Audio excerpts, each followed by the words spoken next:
Admit 805 में क्या किया हमने, 10% इंक्रीज किया। अच्छा, इसमें सबसे पहले जो सबसे बड़ी देखने की चीज़ है वो ये है कि अगर पैरा 2 पढ़ें, इसमें लिखा है DGCA being the employer of the CA pension fund trust is pleased to approve following amendment in the retirement pension benefit for the CA employees to make it consistent with the CA employees pay pension and traveling and daily allowance regulation 2014। ये वो lines है, paragraph है जो हमें introduce करा दिया कि अब हमारा जो भी चेंज आएगा पेंशन से रिलेटेड, वो सारा का सारा पे एंड पेंशन के जो हमारा डॉक्यूमेंट है,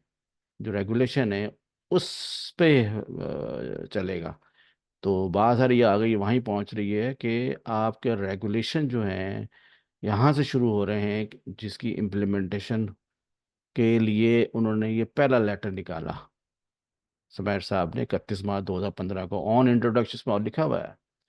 कि on introduction pay scale as given in the first schedule the employees pay pension and travelling and daily allowance regulation 2014 increase in pension allot up to the year 2010 shall be discontinued to the new pensioners who have retired, would retired or on or after 1 July 2014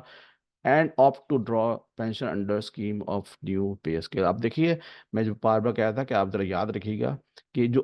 government का orders हैं वो हैं 15% आप देंगे, जो 02/2014 का जो हमारा एडमिन ऑर्डर है।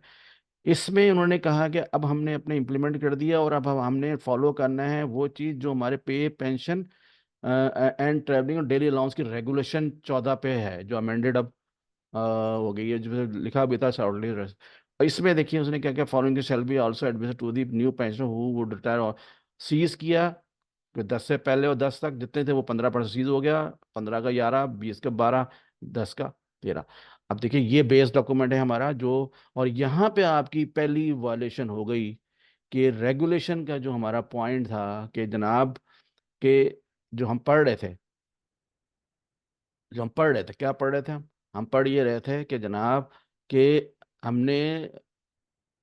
authority at the time of revision or ad hoc increase in pay shall also increase pension in equitable ratio and which shall not be less favorable as compared to the current increase in the pension granted by the federal government। ये वो document है जिसकी implementation उस letter में नहीं की गई,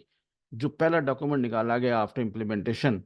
और उसको ही बेस बना के ये लेटर बनाया गया और उसको रिवाइज पेंशन बेनिफिट्स कहा गया। अब यहाँ देखिए, यहाँ पे आपने पार्शली इम्प्लीमेंटेशन की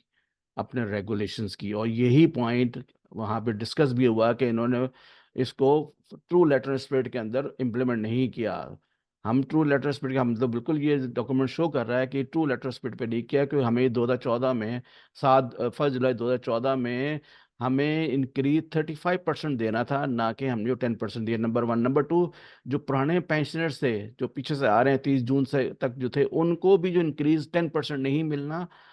उनको 35% मिलना है, क्योंकि हमारा 76 का 2, और वही वही रेगुलेशन जिसको ये रेफर कर रहे हैं कि हम उसकी इम्प्लीमेंटेशन चाह रहे हैं, इसलिए हमने ये रिवाइज निकाला है। तो